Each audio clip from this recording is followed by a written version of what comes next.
Hey everyone, we're on our way to Hamilton to see some flip properties. Our client has acquired some properties that need some work, and we also have some clients that want to be buying. So we're going to talk to our client about what kind of renovations our buyer clients want to see so that we can put together a deal and make everything smoother for all parties. So stay tuned, check it out. It's going to be pretty interesting and pretty educational stuff, especially if you're interested in quality real estate deals. Hey everyone, we're going to check out this basement conversion that our client's doing this right now. So we're here to have a look at this property. We're here to also advise our potential buyer clients if this property makes sense for them or not, and also let our flipper client know what kind of renovations they need to do, what kind of finishes they need to do in order to get maximum rent to have a quality investment income property here. And here we're with Chris, obviously, so come on in. I'm not the flipper client, by the way. I've done so many construction projects myself. I know how hard they are, so I never want to sell them once I have them. So this is a pretty typical property for us here, for almost all real estate investors who invest for cash flow reasons. So we are inside, we're in the basement of a bungalow. This is the basement, obviously, and it's being converted into a separate apartment, done legally with permits. There's a permit in the window, actually, literally. The one thing I'll quickly add here, typically a couple things we look for on these types of bungalows is we want ceiling height to be good. So ceiling height in this one is actually quite good. For standard size bungalow, it's probably a little bit better than what we see. And we wouldn't have gotten the permit without appropriate ceiling height, would we not? Correct. Yeah. Correct. So again, the permit is in the window as it should be, so the neighbors know, so they know not to complain about our client. But hey, come on in, have a look. So things that we look for in a property are, for example, windows. We need proper window sizes. For example, just behind Adam, our cameraman, is our large windows that we can use for egress, meaning that people will be able to escape out of those windows. So these are the original windows. Of course, they will be replaced. The other thing typically too with a lot of these bungalows is over here you can see the panels. So this house already had 2 panels existing. Typically in most bungalow conversions that we do, it's going to have 2 panels. They're going to be updating all of this as part of the construction process. And behind Chris is going to be where the kitchen goes. There was a kitchen. This property actually had a kitchen already. So the plumbing, you can see the plumbing's being redone. A lot of the electrical is being redone. Even the drain system's been replaced here. We'll actually get a picture of what the original drain pipe looked like. Apparently, it was 3-inch, and they only had an inch left because it was all encased in fat. So that's the nice thing about buying a well-renovated property is a lot of problems are found during the renovation process because obviously this is a major renovation. One thing too, this is a small thing, venting for the stove is right there. A lot of times in some of these conversions that we do, it's hard to find a spot for venting to go out for the stove. This one's actually in a really good spot.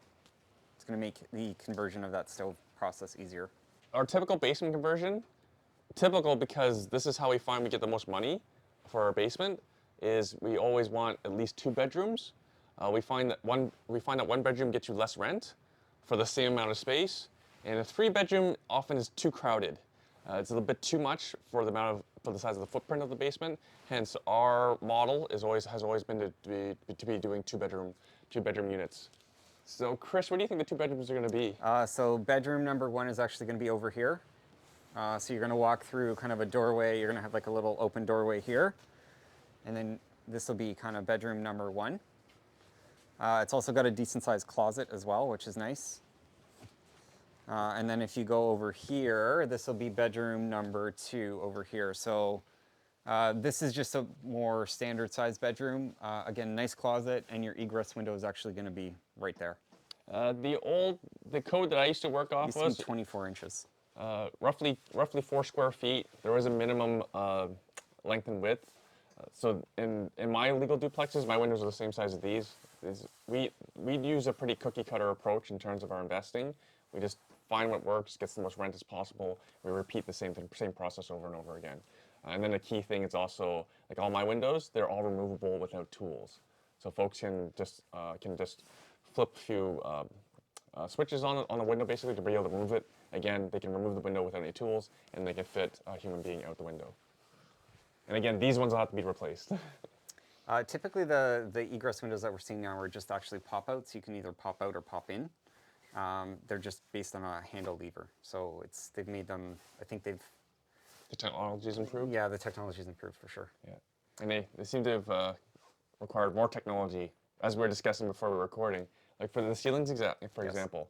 So when I started doing basement suite conversions in 2016, we were only required to do fire rated insulation, which is what all this green stuff is. The brand I was always using was Roxol, Safe and Sound. And then the requirement back then was only fire rated drywall, so 3/4 inch drywall. But things have changed since Yeah, then. so you can kind of, if you can kind of zoom up here, you can kind of see. So right now they've got this layer of, so there's a fire resilient channel, then they cover it with this plywood. There's a layer of drywall there as well before they actually do the framing. So all of that is now required as part of the code.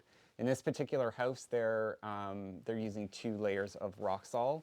It really depends on how you do it. Some people will put a layer of Sonopan as well, just to kind of eliminate sound transfer between the units. This particular location, they're going to be using 2 layers of Roxol, which is the sound between the 2 units, the sound transfer between the 2 units is going to be quite limited. And the importance of that is usually the number one complaint. Usually the number one problem with a property like this is noise transfer between the units. Right. So we need to do as much as possible to soften like footfalls and noise transfer between units to keep our tenants happy, keep them paying rent. Yeah, and just keep in mind, all of this stuff is, you can't eliminate the sound transfer 100%, but this obviously goes a long way to eliminating it. A lot of the sound transfer happens through the ductwork, which, in a house that's got a furnace and an HVAC system, it's going to be difficult to eliminate that sound entirely. Mm-hmm. And these are great selling features as well when we have tenants look at the property, because any tenants who've been in other properties, they know sound travels, versus when we showed them we've done everything as we can possible, they're much happier to see that and pay us more rent. The one last thing I'll show you guys over here, this is where the bathroom is going to be. So if you come in here, Adam, you can kind of see they've already got, they've broken up the foundation here. They've roughed in the plumbing. I have a, spotlight right in my head. So yeah, they've roughed in all the plumbing here. So you're going to have your full 4-piece shower there. Your toilet's going to go there. You got your rough in here for your sink. And then over on this side here, they'll have the stackable washer dryer.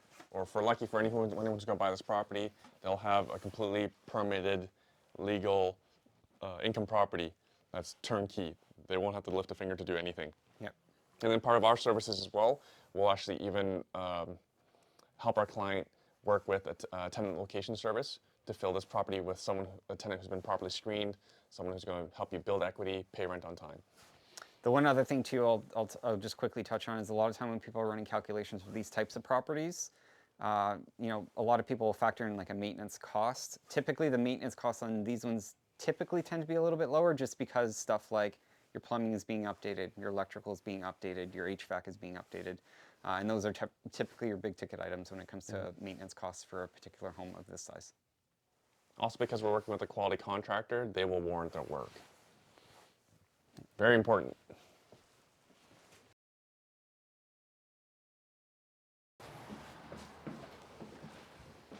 So first off, this property was bought. It was originally listed on MLS, on Realtor.ca, and that's where the property was found.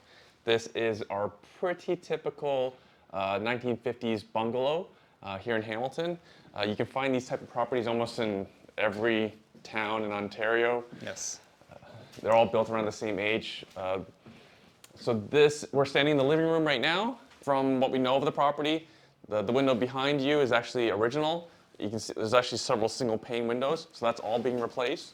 So fun useless fact of the day, the window supply chain issues are not nearly as bad as they used to be, so things are improving. Although they are still taking at least 3 months to order, so it's typically one of the first things that you need to order when if you're planning on doing windows in a property like this. So this house too, typically, you can, the world's your oyster when it comes to this type of property and how much money you want to put into it. As an investor, typically you want to kind of limit your costs. I know a lot of people would come in and see this wall here and see a very closed off space and would maybe want to open up this wall. it's up to you whether or not you would want to do that. It's not necessarily Yeah. something that I would recommend doing. Yeah, if you live there, you want to blow the budget, go ahead. And it depends. It depends too on what you're looking to do with the property. If you were to do like an Airbnb, then maybe it's something that you would consider. But I would say this particular situation, it doesn't make sense to do something like this. And this house here is actually in pretty decent shape for the upstairs. They don't really have a lot that they're going to do. They're going to be doing the basics like painting and flooring and updating. The bathroom's actually in decent shape. They're not going to need to do that, but they're putting in a new kitchen. So, yeah. For investors like Chris and I, we consider this a largely cosmetic renovation that we're seeing here on the main floor. So you can tell the kitchen has been torn out. This property, I'm not completely sure why. I already had a panel in the main floor, so they're gonna reuse it. It's actually wonderful because now it'll separate the hydro very, very easy. They save a lot of money in doing so. It looks like we're gonna have some laundry put in here. So this is actually the fridge is actually going to go there. So the kitchen layout is going to be just a kind of an L-shaped. That used to be an old closet for the bedroom behind it. So they've kind of tapped into that closet so that they could gain extra space for the kitchen, which I think it's a small thing, but I think it's going to make a great for the layout of this particular kitchen. Right. The other thing too is there's actually a dining space in here, which typically in a lot of the bungalows we do, because they're a little bit smaller, you don't always get that. So it's going to be great for a tenant. And then, where you're standing there, you're going to have a stackable washer dryer in the kitchen. So there'll be washer and dryer both on main floor and basement. So it's a big advantage to tenants.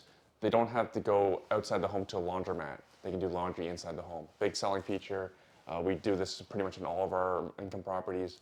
And again, like Chris mentioned, it's not common for rental properties to have evening kitchens. And here we have that opportunity here. Again, potential to get more rental income from our tenants.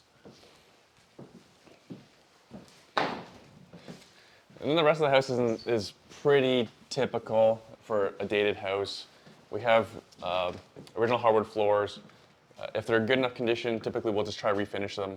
It's the cheapest, most environmentally friendly thing we can do. In this particular house, they are doing all the trim and the casings at the bottom, or sorry, just all the trim. The doors are actually keeping. They're going to put new hardware on, paint, all that kind of stuff. Obviously, they're trying to keep costs down in order to maximize their return on their investment. And here I'm standing in the bathroom. Again, they're going to do minimum things just to clean things up. And they've already put in a bathroom fan. I'm surprised how quickly they did it, but they did it. This is really important to control the moisture levels in this bathroom. And also, I'm pretty sure they did it correctly, so the moisture is being injected properly out to the roof and out of the property versus being injected into the attic. Really important to keep mold outside the bathroom and not in the attic either. So again, this is largely to us, this is considered a cosmetic renovation. 3-bedroom on the main floor. We like 3 bedrooms because that's what we find we can get the maximum rent per square foot on. And so, Chris, what would something like this be rental for? Typically, you're looking at $2,300, $2,400 per month for the upper unit, and $1,800 to $1,900 in the basement. Oh, nice, fantastic. Okay. The other thing too that I'll just mention as well is a lot of one of the big things too is interconnected smoke alarms. So here they don't have it installed yet, but they're going to be having interconnected smoke alarms between the units. Hardwired. Hardwired. Yeah. So that if anything happens, everybody is aware in the house. So we can't express how important it is that you do this properly. If you do not do it properly, it'll be impossible to close your permit. It'll cost you a lot more money to hold a vacant property. It'll be very painful for all parties involved. So do it properly, hire a quality contractor, have a quality team.